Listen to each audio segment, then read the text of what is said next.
Yeah, I mean, for me, I mean, the Blue album, I guess, the Beatles Blue album.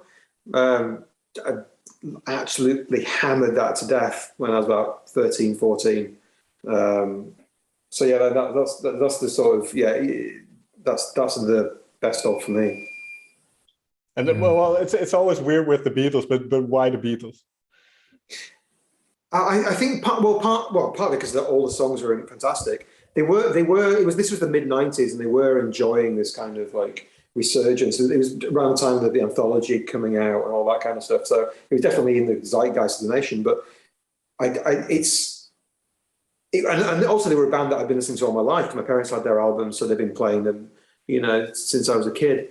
But they didn't have the Blue album. I bought that myself. They only had Revolver and some of the Rubber Soul maybe, and some early singles. So I hadn't a lot of the songs. They weren't that familiar to me. So I felt like I'd found them myself. I was like 13 or whatever, and so it was kind of like, and I just loved them. And that's when I started. I was also reading a lot about the Beatles at that point, like with the Hunter Davies biography and various kind of like biographies of them all, and was just really buying into the Beatles lore, And yeah, it was great. I loved it. And for you, Alex? I mean, I'm very tempted to say the Red album by the Beatles, like the other end of their career. My parents always had that when I was a kid, and maybe that represents what I love about a good compilation album as well, because that was enough for my parents. That's all they needed, was just those songs. It didn't need to go deep into a collection. But also, like, for me, it was always there when I was a kid.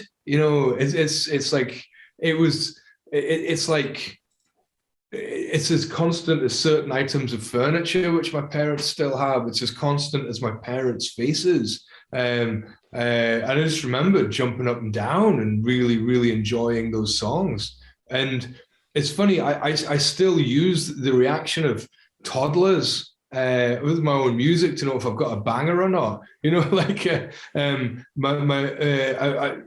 Recently I played Billy Goodbye to my brother's kids, and they were jumping up and down to it, so I knew it was a good song. And in the same way that the Red album by the Beatles did it to me. How good is that?